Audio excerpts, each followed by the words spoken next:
एक गांव के किनारे पर एक घना जंगल था जिसका नाम था भूतिया जंगल। जंगल के अंदर का रास्ता इतना भयानक था कि सूरज की रोशनी भी वहां तक नहीं पहुंच पाती थी। गांव के लोग जंगल की कहानियों से डरते थे और जंगल की ओर जाने से बचते थे।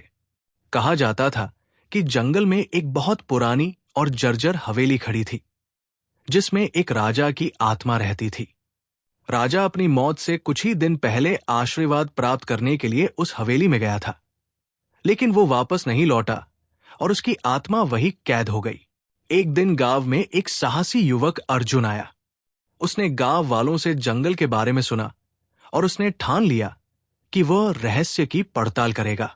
अर्जुन ने अपने कुछ साहसी दोस्तों को इकट्ठा किया और उन सभी ने मिलकर जंगल में प्रवेश किया।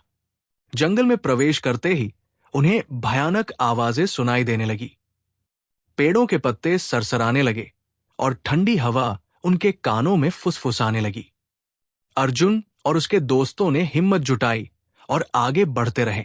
रात होते होते वे हवेली तक पहुंच गए। हवेली से एक अजीब सी रोशनी निकल रही थी। उस रोशनी को देखकर वे सभी समझ गए कि यहां कुछ अलौकिक है। उन्होंने हवेली के अंदर कदम रखा और देखा कि हवेली के अंदर का दृश्य किसी रोशन महफिल की तरह था। हवेली के मध्य भाग में एक बड़ा हॉल था जहां राजा की आत्मा को शांति पाने के लिए पूजा की जाती थी। अर्जुन ने देखा कि हॉल के बीच में एक पवित्र अग्नि जल रही थी और उसके चारों ओर अदृश्य ताकतें थी। अर्जुन ने समझ लिया कि अगर उसे राजा की आत्मा को शांति दिलानी है तो उन्हें पूजा में खुद को शामिल करना होगा। उसने और उसके दोस्तों ने जंगल के प्राकृतिक संसाधनों का उपयोग करके पूरी निष्ठा के साथ पूजा की। पूजा पूरी होने पर राजा की आत्मा प्रकट हुई और उसने अर्जुन और उसके दोस्तों को आशीर्वाद दिया। राजा की आत्मा मुक्त हुई और जैसे ही वो ऊपर आकाश की ओर बढ़ी, पूरे जंगल में एक अजीब सी शांति छा गई। गांव वाले जब ये दृश्य देखने के लिए जंगल की ओर दौड़े तो वे हैरान रह गए।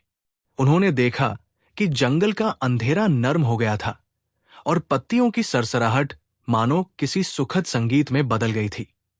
अर्जुन और उसके दोस्तों के साहस और ज्ञान के कारण जंगल अब भूतिया नहीं रहा। लोगों ने उन्हें अपना हीरो माना और भूतिया जंगल अब एक पवित्र जंगल के रूप में जाना जाने लगा। कहानी से ये सीखने को मिलता है कि साहस और सच्चाई की राह पर चलने वालों का मार्ग ईश्वर हमेशा प्रशस्त करते हैं। लाइक और सब्सक्राइब जरूर करें।